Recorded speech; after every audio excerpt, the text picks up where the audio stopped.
नमस्कार दोस्तों, स्वागत है आपका अपने चैनल एग्ज़ाम टिप्स पर। हम पढ़ रहे हैं केवीएस स्पेशल एजुकेटर टीआरई 2 के सेक्शन बी के जो टॉपिक है आईडीटी, क्योंकि उसमें जो है डिसेबिलिटी स्पेशलाइजेशन मांगा गया है। यानी आप जिस भी डिसेबिलिटी स्पेशलाइजेशन का कोर्स किए हैं उससे संबंधित आपको प्रश्नों को हल करना रहेगा। तो आज आप लोगों की काफ़ी डिमांड थी कि सर आईडीडी का भी करवा दीजिए, तो उसी क्रम में हम आज आईडीडी से बनने वाले लगभग 150 एमसीक्यूज़ करेंगे जो हमारे सेक्शन बी पर आधारित होंगे। इससे पहले हम वीडियो में आगे बढ़ें, जिन लोगों ने अभी तक चैनल को नहीं सब्सक्राइब किया वो चैनल को सब्सक्राइब करके वीडियो को भी लाइक कर दें। बढ़ते हैं हम पहले प्रश्न की ओर। हमारा पहला प्रश्न है, बौद्धिक अक्षमता इंटेलेक्चुअल डिसेबिलिटी की पहचान के लिए सामान्यतः आईक्यू कितना या उससे कम माना जाता है। तो ये ऑप्शन हो जाएगा 70, यानी ऑप्शन नंबर सी क्या हो जाएगा, करेक्ट आंसर हो जाएगा। अगला क्वेश्चन है, बौद्धिक अक्षमता की आधिकारिक परिभाषा किस संगठन ने दी है। तो वो दी है AAIDD ने, यानी ऑप्शन नंबर बी क्या हो जाएगा, करेक्ट आंसर हो जाएगा। अगला हमारा प्रश्न है, बौद्धिक अक्षमता में मुख्य रूप से कौन सी दो सीमाएं पाई जाती हैं। तो इसका जो राइट आंसर हो जाएगा वो हो जाएगा बौद्धिक कार्यक्षमता और अनुकूली व्यवहार, यानी ऑप्शन नंबर यहाँ से बी क्या हो जाएगा, करेक्ट हो जाएगा। अगला क्वेश्चन है, बौद्धिक अक्षमता की शुरुआत सामान्यतः किस आयु से पहले होती है। तो वो होती है 18 वर्ष से पहले, यानी ऑप्शन नंबर सी हमारा यहाँ पर करेक्ट आंसर हो जाएगा। अगला हमारा प्रश्न है, निम्न में से कौन सा बौद्धिक अक्षमता का आनुवंशिक कारण है। तो वो है डाउन सिंड्रोम, यानी ऑप्शन नंबर बी यहाँ पर करेक्ट हो जाएगा। अगला प्रश्न है, डाउन सिंड्रोम का संबंध किस क्रोमोसोम से होता है। तो वो 21, यानी ऑप्शन नंबर बी यहाँ पर सही हो जाएगा। अगला प्रश्न है, बौद्धिक अक्षमता का सबसे सामान्य जैविक कारण कौन सा है। तो वो हो जाएगा डाउन सिंड्रोम, यानी ऑप्शन नंबर सी यहाँ से करेक्ट आंसर हो जाएगा। अगला है, फेनिलकेटोनुरिया यानी PKU किस कारण से होता है। तो वो होता है एंजाइम की कमी के कारण, यानी ऑप्शन नंबर बी यहाँ से करेक्ट आंसर हो जाएगा। अगला क्वेश्चन है, माइक्रोसेफली में क्या पाया जाता है। तो इसमें होता है सिर का आकार छोटा, यानी ऑप्शन नंबर ए यहाँ से करेक्ट आंसर हो जाएगा। अगला हमारा प्रश्न है, बौद्धिक अक्षमता की रोकथाम के लिए गर्भावस्था के दौरान कौन सा उपाय महत्वपूर्ण है। तो ये है टीकाकरण, पौष्टिक आहार, नियमित जांच, उपरोक्त सभी, यानी ऑप्शन नंबर डी यहाँ से हमारा क्या हो जाएगा, करेक्ट आंसर हो जाएगा। अगला प्रश्न है, AAIDD के अनुसार अनुकूली व्यवहार के कितने क्षेत्र होते हैं। तो ये होते हैं 3 क्षेत्र। अगला हमारा प्रश्न है, अनुकूली व्यवहार के 3 मुख्य क्षेत्र कौन कौन से हैं। तो वो है सामाजिक, वैचारिक और वैवाहिक क्षेत्र, यानी ऑप्शन नंबर ए हमारा यहाँ से करेक्ट आंसर हो जाएगा।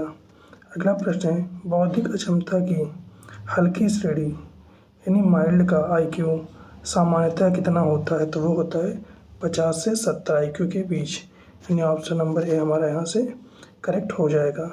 अगला है, मॉडरेट इंटेलेक्चुअल डिसेबिलिटी का IQ स्तर कितना होता है। तो वो होता है 35 से 49 के बीच में, यानी ऑप्शन नंबर बी हमारा यहाँ से करेक्ट आंसर हो जाएगा। अगला है, सेवरेज इंटेलेक्चुअल डिसेबिलिटी का IQ स्तर कितना होता है। तो वो होता है 20 से 34 के बीच, यानी ऑप्शन नंबर सी हमारा यहाँ से करेक्ट आंसर हो जाएगा। अगला प्रश्न है, अर्ली आइडेंटिफिकेशन का मुख्य उद्देश्य क्या है। तो वो होता है समय पर हस्तक्षेप करना, यानी ऑप्शन नंबर बी हमारे यहाँ से करेक्ट आंसर हो जाएगा। अगला हमारा प्रश्न है, डेवलपमेंटल स्क्रीनिंग का मुख्य उद्देश्य क्या है। तो इसका मुख्य उद्देश्य विकासात्मक समस्याओं की प्रारंभिक पहचान, यानी ऑप्शन नंबर बी यहाँ से करेक्ट आंसर हो जाएगा। अगला हमारा प्रश्न है, डेवलपमेंटल डिले का आकलन किससे किया जाता है। तो वो किया जाता है स्क्रीनिंग टूल के माध्यम से, यानी ऑप्शन नंबर ए हमारा यहाँ से करेक्ट आंसर हो जाएगा। अगला प्रश्न है, डेवलपमेंटल माइलस्टोन्स का संबंध किससे है। तो वो होता है शारीरिक विकास, सामाजिक विकास, भाषा विकास, यानी सभी से। इस प्रकार ऑप्शन नंबर डी हमारा यहाँ से राइट आंसर हो जाएगा। अगला हमारा प्रश्न है, बौद्धिक अक्षमता वाले बच्चों में सामान्यतः किस प्रकार की समस्या होती है? तो होती है सीखने में धीमापन की समस्या, यानी ऑप्शन नंबर ए हमारे यहाँ से करेक्ट आंसर हो जाएगा। अगला हमारा प्रश्न है, एडाप्टिव बिहेवियर स्केल किसके लिए प्रयोग किया जाता है? तो ये किया जाता है अनुकूली व्यवहार मापन के लिए, यानी ऑप्शन नंबर बी हमारा यहाँ से करेक्ट आंसर हो जाएगा। अगला प्रश्न है, फिनलैंड एडाप्टिव बिहेवियर स्केल किससे संबंधित है? तो वो संबंधित है अनुकूली व्यवहार से, यानी ऑप्शन नंबर ए यहाँ पर करेक्ट हो जाएगा। हमारा अगला प्रश्न है, बौद्धिक अक्षमता वाले बच्चों के लिए सबसे प्रभावी शिक्षण पद्धति कौन सी है? तो उनके लिए जो सबसे प्रभावी शिक्षण पद्धति होती है वो होती है गतिविधि आधारित शिक्षण पद्धति, यानी ऑप्शन नंबर बी यहाँ से करेक्ट आंसर हो जाएगा। जिन लोगों ने अभी तक चैनल को सब्सक्राइब नहीं किया है वो लोग चैनल को ज़रूर सब्सक्राइब कर लें, ताकि आपको ऐसी इंपॉर्टेंट वीडियो मिलती रहेंगी। इसके साथ साथ जो हमारा पार्ट ए है कंपलसरी वाला, उसके सभी टॉपिक को कंप्लीट करवा दिया गया है, क्योंकि वो सभी के लिए इम्पोर्टेंट है, चाहे HI, VI, IDD या MD के लिए, वो सभी के लिए इम्पोर्टेंट है। तो उसकी प्लेलिस्ट यूट्यूब पे बना दी गई है, तो आप लोग उस प्लेलिस्ट को देखकर अपना जो है सिलेबस को कंप्लीट कर सकते हैं। हमारा अगला प्रश्न है, फंक्शनल करिकुलम का उद्देश्य क्या है? तो इसका उद्देश्य होता है जीवन कौशल सीखना या सिखाना, यानी ऑप्शन नंबर बी यहाँ से करेक्ट आंसर हो जाएगा। अगला हमारा प्रश्न है, टास्क एनालिसिस का उपयोग किस में किया जाता है? तो ये किया जाता है शिक्षण प्रक्रिया में, यानी ऑप्शन नंबर बी हमारा यहाँ से करेक्ट आंसर हो जाएगा। अगला प्रश्न है, प्रॉम्प्टिंग का उद्देश्य क्या है? तो इसका उद्देश्य होता है सहायता प्रदान करना, यानी ऑप्शन नंबर ए यहाँ से करेक्ट आंसर हो जाएगा। नेक्स्ट क्वेश्चन है, रेनफोर्समेंट का उपयोग क्यों किया जाता है? तो इसका उपयोग किया जाता है व्यवहार को बढ़ाने के लिए, यानी रेनफोर्समेंट का उपयोग होता है व्यवहार को बढ़ाने के लिए। अगला प्रश्न है, इंक्लूसिव एजुकेशन का मुख्य उद्देश्य क्या है? इसका उद्देश्य सभी बच्चों को साथ में पढ़ाना। ये हमारा टॉपिक जो है इंक्लूसिव एजुकेशन, ये पार्ट ए में दिया गया है और ये काफ़ी इम्पोर्टेंट है सभी के लिए। नेक्स्ट क्वेश्चन है, IEP का पूरा नाम क्या है? तो इसका जो फुल फॉर्म होता है वो होता है इंडिविजुअलाइज्ड एजुकेशन प्रोग्राम, यानी option number B is the correct answer. अगला प्रश्न हो जाएगा, IEP किसके लिए बनाया जाता है? तो ये बनाया जाता है विशेष अवस्था वाले बच्चों के लिए, यानी ऑप्शन नंबर बी यहाँ से करेक्ट आंसर हो जाएगा। अगला प्रश्न है, बौद्धिक अक्षमता वाले बच्चों को सिखाने की गति सामान्यतः होती है, तो वो होती है धीमी, यानी ऑप्शन नंबर सी यहाँ से राइट आंसर हो जाएगा। अगला हमारा प्रश्न है, कम्युनिटी बेस्ड रिहैबिलिटेशन CBR का उद्देश्य क्या है? तो इसका उद्देश्य होता है समुदाय में पुनर्वास, यानी ऑप्शन नंबर बी यहाँ से हमारा करेक्ट आंसर हो जाएगा। अगला प्रश्न है, सेल्फ हेल्प स्किल किससे संबंधित है? तो ये संबंधित है आत्मनिर्भरता से, यानी ऑप्शन नंबर ए इसका क्या हो जाएगा? राइट आंसर हो जाएगा। अगला हमारा प्रश्न है, सोशल स्किल ट्रेनिंग का उद्देश्य क्या है? तो इसका उद्देश्य होता है सामाजिक व्यवहार को विकसित करना, यानी ऑप्शन नंबर ए यहाँ पे करेक्ट आंसर हो जाएगा। अगला क्वेश्चन है, बिहेवियर मॉडिफिकेशन किस सिद्धांत पर आधारित है? तो वो है बिहेवियरिज्म पे, यानी option number A correct answer है। नेक्स्ट है, टोकन इकोनॉमी किसका उदाहरण है? तो वो उदाहरण है रेनफोर्समेंट का। अगला प्रश्न है, बौद्धिक अक्षमता वाले बच्चों में कौन सी समस्या सामान्यतः देखी जाती है? तो ध्यान की कमी, स्मृति की कमजोरी, धीमी सीखने की गति, नहीं ये सभी, यानी ऑप्शन नंबर हमारा डी यहाँ से करेक्ट आंसर हो जाएगा। अगला प्रश्न है, स्पेशल एजुकेशन का मुख्य उद्देश्य क्या है? तो इसका उद्देश्य होता है विशेष आवश्यकताओं के अनुसार शिक्षा, यानी ऑप्शन नंबर बी यहाँ से करेक्ट आंसर हो जाएगा। अगला हमारा प्रश्न है जो कि काफ़ी इंपॉर्टेंट है कि वोकेशनल ट्रेनिंग का उद्देश्य क्या होता है? तो इसका जो उद्देश्य होता है वो रोजगार कौशल को विकसित करना, यानी ऑप्शन नंबर बी हमारा यहाँ से करेक्ट आंसर हो जाएगा। अगला प्रश्न है, रिहैबिलिटेशन का अर्थ क्या है? तो इसका अर्थ होता है पुनर्वास, यानी ऑप्शन नंबर बी हमारा यहाँ से करेक्ट आंसर हो जाएगा। नेक्स्ट प्रश्न है डेवलपमेंटल डिले का अर्थ क्या है? तो इसका अर्थ होता है विकास में देरी, यानी ऑप्शन नंबर ए यहाँ से करेक्ट आंसर हो जाएगा। अगला प्रश्न है डाउन सिंड्रोम का दूसरा नाम क्या है? तो इसका नाम होता है ट्राइसोमी 21, यानी ऑप्शन नंबर ए यहाँ पर क्या हो जाएगा? करेक्ट आंसर हो जाएगा। अगला प्रश्न है फ्रैगली एक्स सिंड्रोम किससे संबंधित होता है? तो वो होता है आनुवंशिक विकार से। अगला प्रश्न है इंटेलेक्चुअल डिसेबिलिटी का सबसे महत्वपूर्ण संकेत क्या है? तो ये होता है सीखने में कठिनाई से संबंधित, यानी ऑप्शन नंबर ए। अगला प्रश्न है ईयरली इंटरवेंशन किस आयु में सबसे प्रभावी होता है? तो वो होता है 0 से 6 वर्ष की आयु में, यानी ऑप्शन नंबर ए हमारा यहाँ से करेक्ट आंसर हो जाएगा। क्वेश्चन को थोड़ा फास्ट फॉरवर्ड में कराने का प्रयास किया जा रहा है ताकि सिलेबस ज़्यादा है और समय कम है, ताकि हम सिलेबस को कंप्लीट कर सकें और हमारा रिवीजन भी हो सके। और आप लोगों को इस वीडियो को 1 से 2 बार ज़रूर देखना है ताकि आपका रिवीजन अच्छे से हो सके। अगला प्रश्न है स्पेशल एजुकेटर की भूमिका क्या है? तो वो पढ़ाना होता है, आईईपी बनाना होता है, पुनर्वास में सहायता, सभी, यानी उत्तर नंबर डी हमारे यहाँ से क्या हो जाएगा? करेक्ट आंसर हो जाएगा। अगला क्वेश्चन है मल्टी डिस्पेंसरी टीम में कौन शामिल होता है? तो इसमें शिक्षक भी शामिल होता है, मनोवैज्ञानिक भी शामिल होता है और चिकित्सक भी शामिल होता है। इस प्रकार से जो हमारा राइट आंसर हो जाएगा वो हो जाएगा ऑप्शन नंबर डी। अगला प्रश्न है फंक्शनल एकेडमिक्स का उद्देश्य क्या है? तो इसका उद्देश्य होता है जीवन में उपयोगी व्यवहार शिक्षा, यानी ऑप्शन नंबर ए। अगला हमारा प्रश्न है सोशल इंक्लूजन का अर्थ क्या है? तो इसका अर्थ होता है समाज में शामिल करना।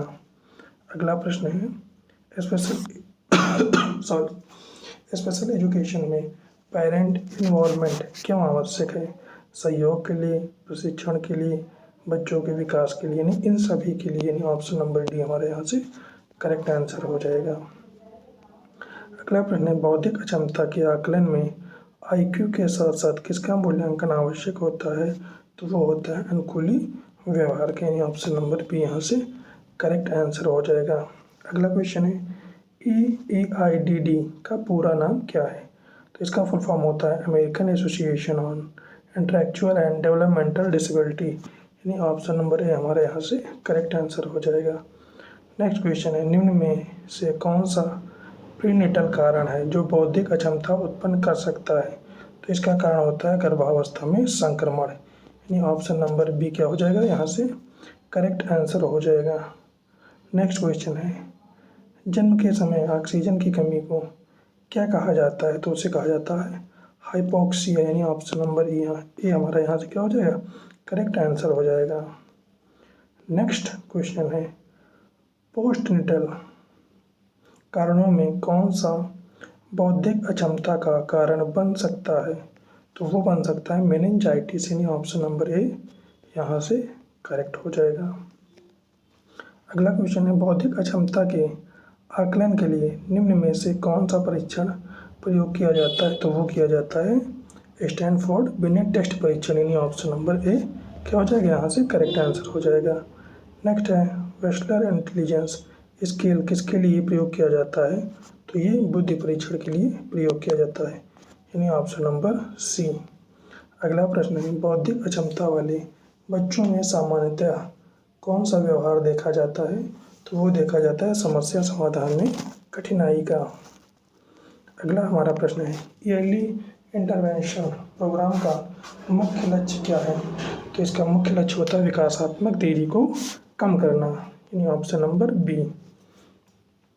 अगला हमारा प्रश्न है डेवलपमेंटल स्क्रीनिंग के लिए कौन सा उपकरण प्रयोग किया जाता है? तो वो किया जाता है डेनवर डेवलपमेंटल स्क्रीनिंग टेस्ट, यानी ऑप्शन नंबर ए। और ये काफ़ी इंपॉर्टेंट क्वेश्चन है, इसे भी इंपॉर्टेंट में टिक कर लेंगे। अगला प्रश्न है एडाप्टिव बिहेवियर का अर्थ क्या है? तो इसका अर्थ है सामाजिक अनुकूलन क्षमता, यानी ऑप्शन नंबर ए हमारे यहाँ से राइट आंसर हो जाएगा। अगला हमारा प्रश्न है कॉन्सेप्चुअल स्किल में क्या शामिल होता है? तो इसमें शामिल होता है पढ़ना लिखना, गणित, भाषा, यानी ये सभी। तो इस हिसाब से इसका ऑप्शन नंबर डी क्या हो जाएगा? करेक्ट आंसर हो जाएगा। अगला हमारा प्रश्न है, सोशल स्किल्स में कौन सा कौशल शामिल होता है? तो संचार, जिम्मेदारी, सामाजिक नियमों की समझ, सभी, यानी ये सभी क्या होते हैं? शामिल होते हैं। तो इस हिसाब से ऑप्शन नंबर डी हमारा क्या हो जाएगा? करेक्ट आंसर हो जाएगा। अगला प्रश्न है, प्रैक्टिकल स्किल में क्या शामिल होता है? तो इसमें दैनिक जीवन कौशल, स्वयं की देखभाल, कार्य कौशल, सभी, यानी ऑप्शन नंबर डी हमारे यहाँ से करेक्ट आंसर हो जाएगा। अगला प्रश्न है, माइल्ड इंटेलेक्चुअल डिसेबिलिटी वाले व्यक्ति सामान्यतः क्या कर सकते हैं? तो वो स्वतंत्र जीवन जी सकते हैं, यानी ऑप्शन नंबर ए यहाँ से करेक्ट आंसर हो जाएगा। अगला प्रश्न है, मॉडरेट इंटेलेक्चुअल डिसेबिलिटी वाले बच्चों को सामान्यतः किस प्रकार की सहायता आवश्यक होती है? तो वो होती है आंशिक सहायता, यानी ऑप्शन नंबर ए। अगला हमारा प्रश्न है, सेवरे इंटेलेक्चुअल डिसेबिलिटी वाले व्यक्तियों को सामान्यतः किसकी आवश्यकता होती है? तो वो होती है निरंतर सहायता की, यानी ऑप्शन नंबर ए। अगला क्वेश्चन है, प्रोफाउंड इंटेलेक्चुअल डिसेबिलिटी का IQ स्तर कितना होता है? तो वो होता है 20 से कम, यानी ऑप्शन नंबर ए। अगला हमारा प्रश्न है, डाउन सिंड्रोम में कौन सी शारीरिक विशेषता सामान्य होती है?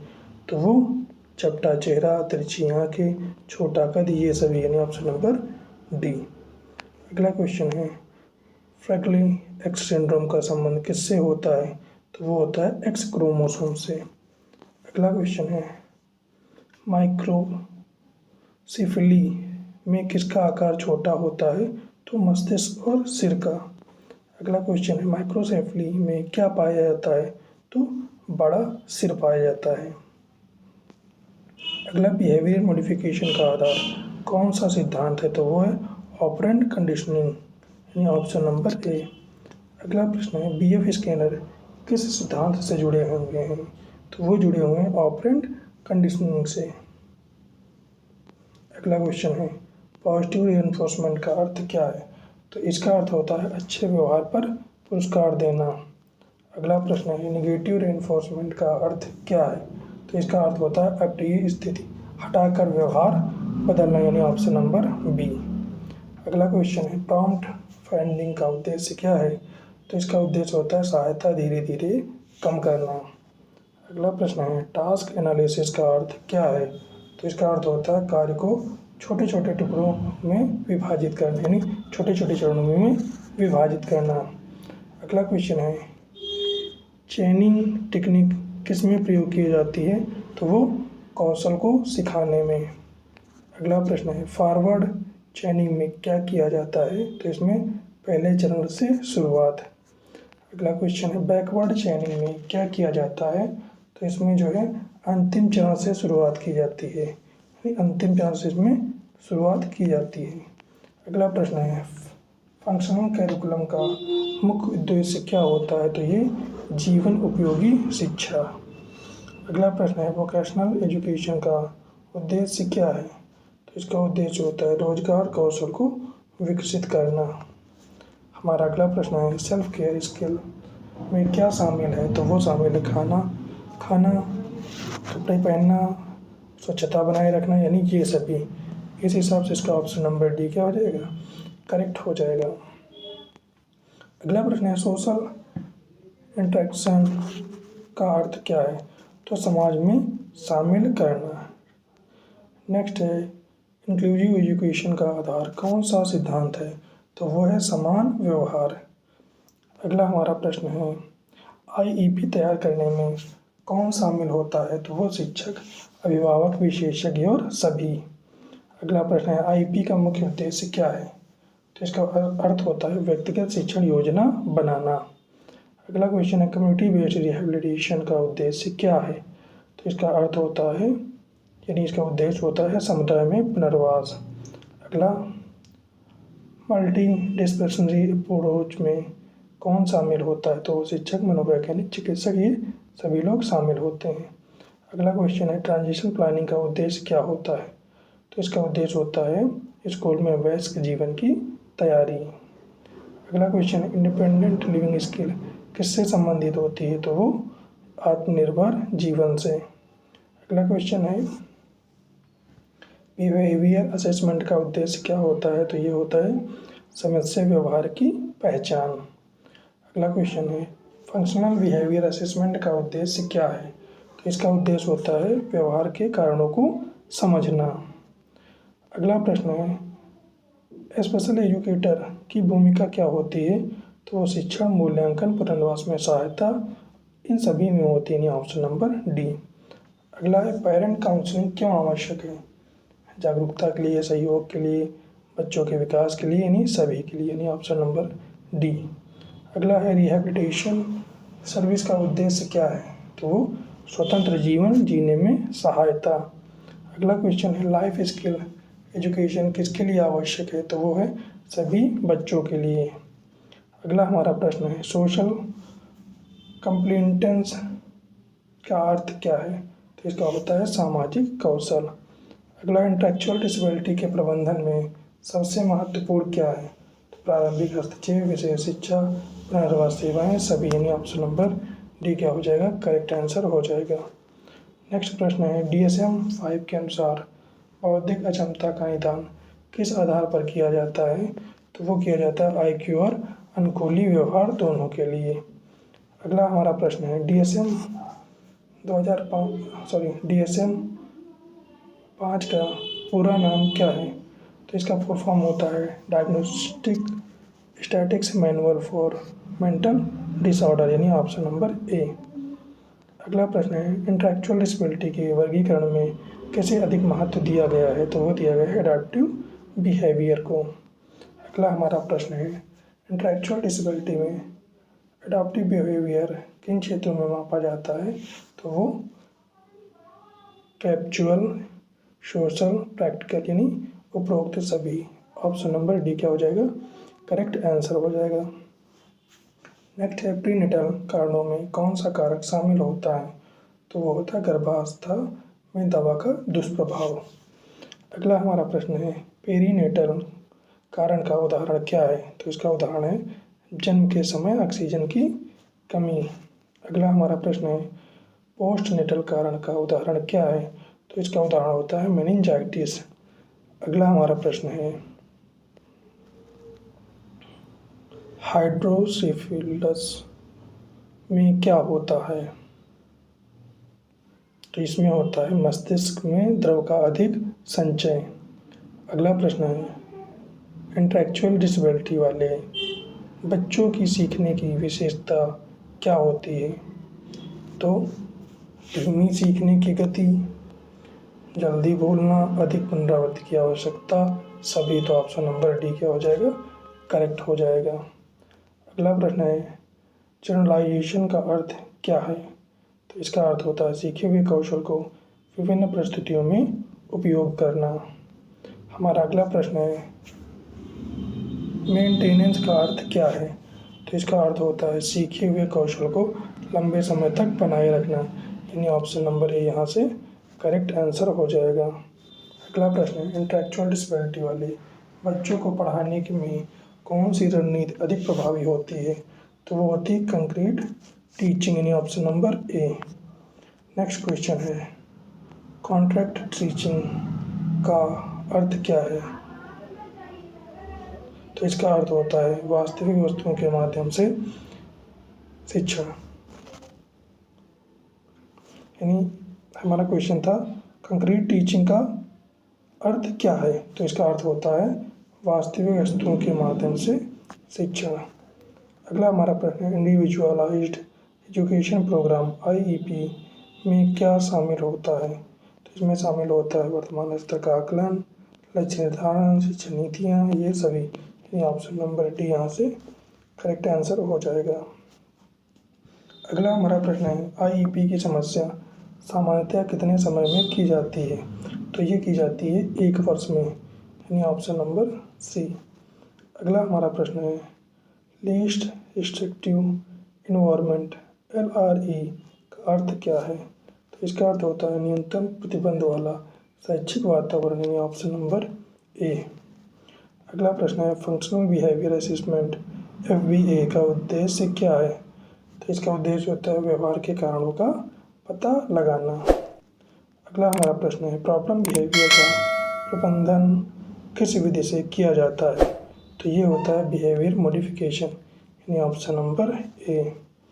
अगला प्रश्न है शेपिंग टेक्निक का अर्थ क्या होता है? तो इसका अर्थ होता है धीरे धीरे व्यवहार को विकसित करना। हमारा अगला प्रश्न है मोल्डिंग का अर्थ क्या है? तो उदाहरण देकर सिखाना।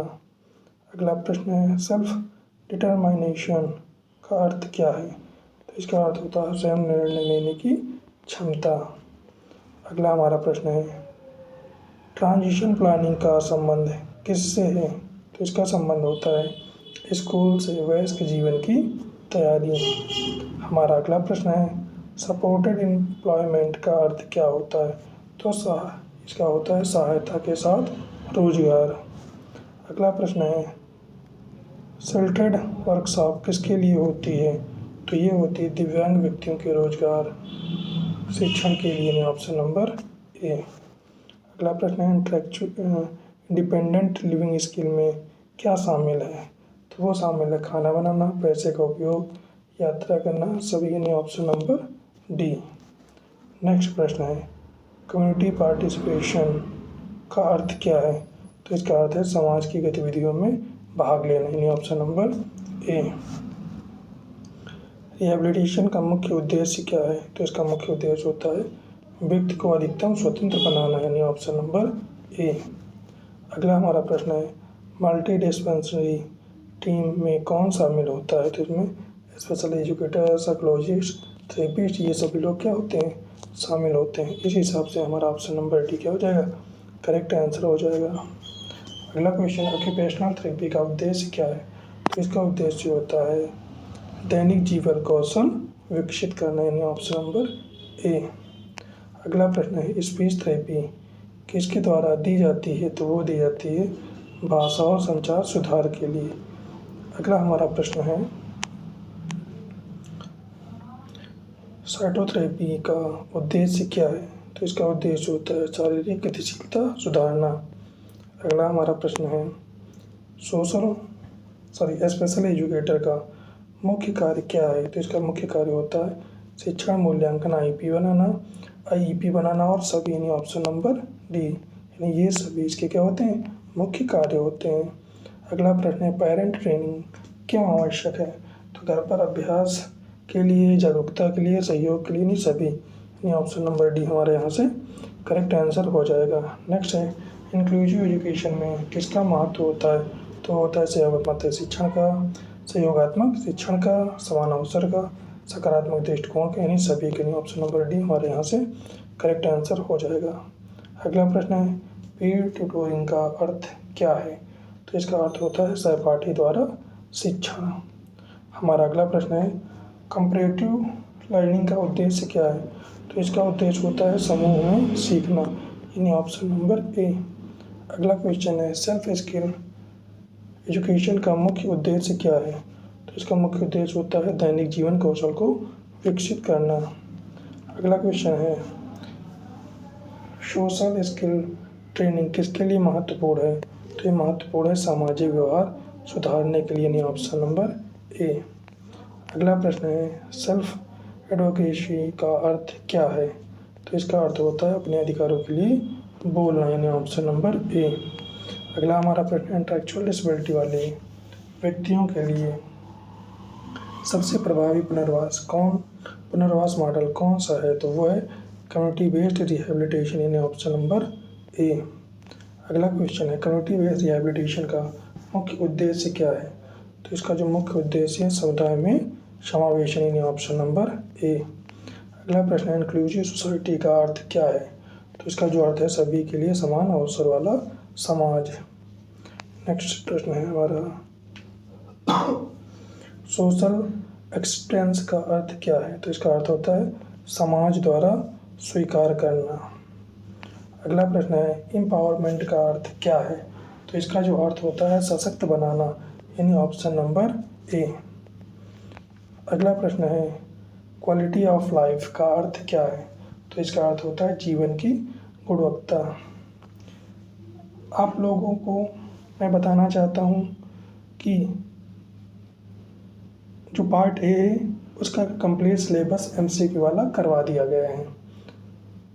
सेक्शन बी की भी बहुत सारी वीडियो अपलोड हो गई हैं, VI की, HI की, और आज IDD की वीडियो अपलोड हो जाएगी। तो अगर आपके हिसाब से कोई टॉपिक बना है जिसमें भी प्रश्न नहीं करवाए गए हैं तो वो कमेंट में ज़रूर बता दें। साथ ही में वीडियो कैसी लग रही वो भी बता दें। अगर कोई टॉपिक कंप्लीट नहीं हुआ है तो अगर आप उसे बता देंगे तो हम कोशिश करेंगे कि उसे कंप्लीट करवा दिया जाए। अगला हमारा क्वेश्चन है, सेल्फ हेल्प स्किल का मुख्य उद्देश्य क्या है? तो इसका मुख्य उद्देश्य आत्मनिर्भरता। अगला प्रश्न है, अर्ली आइडेंटिफिकेशन का सबसे बड़ा लाभ क्या है? तो समय पर हस्तक्षेप, जल्दी इलाज, बेहतर विकास, यानी ये सभी चीज़ें। इस हिसाब से ऑप्शन नंबर डी हमारा क्या हो जाएगा? करेक्ट आंसर हो जाएगा। अगला हमारा प्रश्न है, ईयरली इंटरवेंशन में कौन सी सेवाएं शामिल होती हैं? तो चिकित्सा, शिक्षा, थेरेपी, यानी ये सभी चीज़ें क्या होती हैं? शामिल होती हैं। इस हिसाब से ऑप्शन नंबर डी क्या हो जाएगा? करेक्ट आंसर हो जाएगा। नेक्स्ट प्रश्न है, इंटेलेक्चुअल डिसेबिलिटी वाले बच्चों की शिक्षा में सबसे महत्वपूर्ण क्या है? तो इसमें जो सबसे महत्वपूर्ण है वो है व्यक्तिगत शिक्षा, पुनरावृत्ति, व्यवहार प्रबंधन, यानी ये सभी, यानी ऑप्शन नंबर डी हमारे यहाँ से करेक्ट आंसर हो जाएगा। अगला हमारा क्वेश्चन है, इंटेलेक्चुअल डिसेबिलिटी के प्रबंधन का अंतिम लक्ष्य क्या है? तो वो होता है अधिकतम स्वतंत्रता, सामाजिक समावेशन, बेहतर गुणवत्ता और सभी, यानी ऑप्शन नंबर डी हमारे यहाँ पे क्या हो जाएगा? राइट आंसर हो जाएगा। आप लोगों को हमारे द्वारा आज कराई गई IDD यानी सेक्शन बी टॉपिक की वीडियो कैसी लगी कमेंट में ज़रूर बताएं। जिन भी लोगों ने अभी तक चैनल को सब्सक्राइब नहीं किया है वो लोग चैनल को सब्सक्राइब ज़रूर कर लें ताकि हम आपके लिए ऐसी महत्वपूर्ण वीडियो लाते रहें। पूरा वीडियो देखने के लिए धन्यवाद। जय हिंद, जय भारत।